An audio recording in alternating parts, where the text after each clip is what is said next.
Collision पर ही कुछ problem देखो, इलास्टिक कॉलिजन की जो सीखी थी हमने, two bodies of masses 10 kg 15 kg moving with 40 metre 10 metre per second opposite to which coming same straight line, है ना। ये ध्यान से देखना, elastic collision takes place between them, find velocity of each after collision.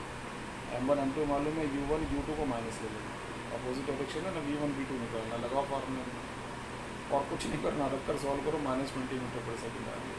दूसरे के फॉर्मूले में लगाओ, वैल्यू रखो, साइन को ध्यान से देखना जो साइन लगा रहा हूँ, और ये 30 आ गई। इसका मतलब पहले अगर वो ऐसे चल रहे थे, ये डायरेक्शन प्लस थी, ये डायरेक्शन माइनस थी, तो ये तो माइनस डायरेक्शन में चला जाएगा, है ना, ये माइनस, ये वाली इधर चला गया, और ये वाला ये प्लस डायरेक्शन में चला जाएगा, यदि दोनों पहले से अपोजिट हो जाए, सीधी सी बात ये।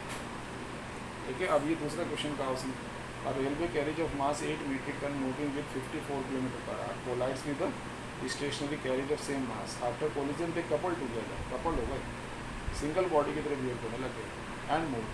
Find the speed after collision. Also find is there any loss of kinetic energy and the nature of collision. तो m1 हो गए 8 मीट्रिक टन 8000, m2 भी यही है, u1 इतना, u2 0। अब after collision because they coupled, तो वेलोसिटी ऑफ ईच भी लेनी पड़ेगी। और बच्चों जब ये कपल हो गए तो ये कोलिजन इलास्टिक तो रह नहीं गया, तो जो तुमने v1 v2 के फॉर्म में डराइव किए थे वो ख़त्म, क्योंकि वो तो इलास्टिक कोलिजन के लिए है।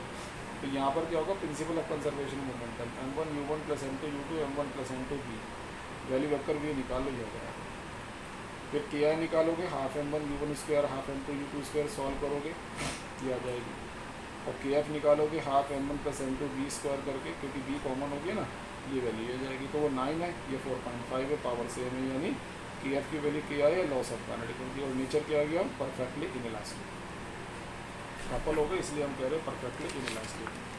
ठीक है, अब इसी में दूसरा क्वेश्चन यहाँ है, देखो इसी तरह की प्रॉब्लम है, हालांकि ये तो खुद भी कर सकते हो आप लोग। इसके बाद ये वाला क्वेश्चन देखो आप, a moving particle collides elastically with a stationary particle, find what % of kinetic energy is transfer to stationary particle if its mass is 9 times the mass of moving particle. यानी कि अगर मूविंग पार्टिकल का मास है तो stationery का 9 है, इसकी speed u1 ले ली, u2 0 है। अब अगर मैं इनिशियल काइनेटिक एनर्जी निकालूँ तो फर्स्ट वाले कितनी, सेकंड की 0 है, क्योंकि स्पीड 0 है, तो सेकंड के पास तो कोई एनर्जी नहीं है ना। अब मैं क्या कर रहा हूँ, सेकंड की स्पीड निकालना कॉलिजन के बाद, ये आ जाती है u1/5, ये वैल्यू रखकर तो तुम भी कर सकते हो ना यहाँ पर। और अब क्या करूँगा मैं, सेकंड वाले की अब काइनेटिक एनर्जी निकालूंगा, हाफ मास की जगह 9 है, v2 स्क्वायर v की जगह u/5 स्क्वायर करके u1 स्क्वायर बाई यार, इतनी एनर्जी उसके पास है भाग। तो अब ये चेक करो कि एनर्जी ट्रांसफर कितनी हुई, energy transfer to second body, तो सेकंड बॉडी की जो फाइनल एनर्जी है उसमें से सेकंड की इनिशियल को माइनस कर दो, इनिशियल कितनी थी इसकी 0, तो इतनी एनर्जी आ जाएगी ट्रांसफर। अब परसेंटेज ट्रांसफर निकालोगे तो ट्रांसफर इंटू 100 अपॉन, है ना, कहाँ से आई होगी ये एनर्जी, कहाँ से आई होगी, फर्स्ट वाले से आई होगी, तो फर्स्ट वाले की एनर्जी नीचे रखो 36% आ गई। ये ध्यान रखना, देखो मैंने K2 डैश माइनस K2 किया, ये चेक किया कि सेकंड वाले की पहले कितनी एनर्जी थी, अब कितनी है, वो बात अलग है, पहले वाली 0 थी तो मैं ना भी करता तो भी कोई बात नहीं, लेकिन अगर क्वेश्चन में मैं दूसरे ऑब्जेक्ट को जो स्टेशनरी उसको भी चला दूँ तो K2, ये जो K2 है 0 तो होने का नहीं, फिर ये फैक्टर तुमने नहीं सीखा तो यहाँ गड़बड़ा जाओ, है ना। अभी तो सही है ये 0 है, तुम नहीं भी माइनस करोगे तो बात चल जाएगी तुम्हारी, लेकिन प्रोसेस तो सीखना ही चाहिए ना। और ट्रांसफ़र किस में से हो रही, फर्स्ट वाले में से, तो उसके रेफरेंस में निकालो आप। अब उसने कहा कि अगर स्टेशनरी बॉडी का मास 19 टाइम्स है तो कोई नहीं, सब कुछ वैसे ही करो, बस या 19 रख दो, u1/10 आ जाएगा, सॉल्व करते जाओ, ये आ जाएगा, रेशियो निकालो 19% आएगा। तो यहाँ से हमें देखने में ये भी आ रहा है कि देखो जब स्टेशनरी बॉडी का मास 9 टाइम्स था तो 36% एनर्जी मिली, जैसे 19 टाइम्स हुआ तो एनर्जी जो उसे मिल रही 19% मिल रही है, यानी कि जैसे जैसे स्टेशनरी बॉडी हैवी होगी तो उसे मिलने वाली एनर्जी कम होती चली जाएगी, समझे ना। और जब बहुत ज़्यादा हैवी हो जाएगी तो उसे कोई एनर्जी नहीं मिलेगी, ठीक है।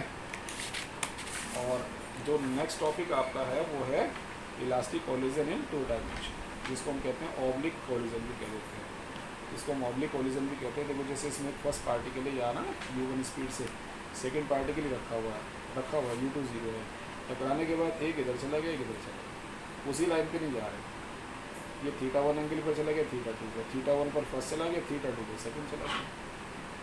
अब इसका जो कंपोनेंट है इस डायरेक्शन में m1 v1 cos θ1 और इधर m1 v1 sin θ1, ऐसे इसका m2 v2 cos θ2 m2 v2 sin θ2, इन दोनों का काम खत्म है, अब अगर मैं मोमेंटम करूँगा तो एक्स डायरेक्शन में final momentum is equal to X direction में इनिशियल।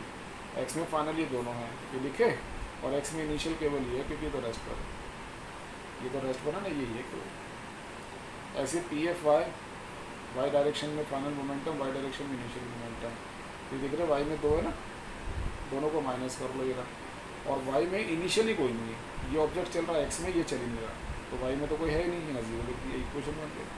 फिर एनर्जी कंजर्व कर दो कि F equal to P I, ये रखो आप, है ना, हाफ सारे में से हटा दो, ये इक्वेशन बन गई। आप कुछ नहीं कर सकते बस, आप बहुत ज़्यादा ही कर सकते हो, अगर दोनों बॉडीज़ के मासेस इक्वल हैं, तो एक नया क्वेश्चन बन रहा है यहाँ से, तो मैं क्या करूँगा, फर्स्ट इक्वेशन में रखूँगा तो मास की जगह एम एम लिखूँगा, ये इक्वेशन बनेगी। सेकंड में रखूँगा फिर वही एम एम रखेंगे, ये इक्वेशन बनेगी। और थर्ड में रखेंगे, सब जगह एम रखोगे, ये बन जाएगा। ठीक है, अब मैं ऐसे लिख सकता हूँ P F equal to P I, जो मैंने ऐसे लिखा था ना, एक्स और वाई अलग अलग किए थे, ऐसे लिखा, M V one M V two M V one, vector sign लगा हुआ, डायरेक्शन सही थे, एम कैंसिल लिया जाएगा, दोनों साइड स्क्वायर करो, ठीक है ना, V one square V two square two V one dot V two, done.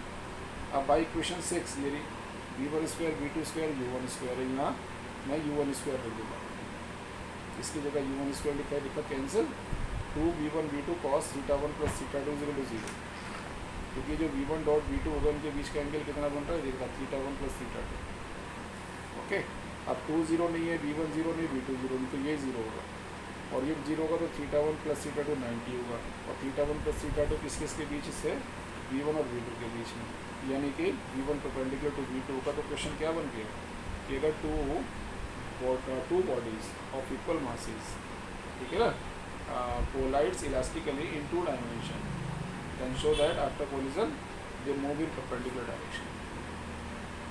बन गया क्वेश्चन, इसे सॉल्व कर सकते हैं आप।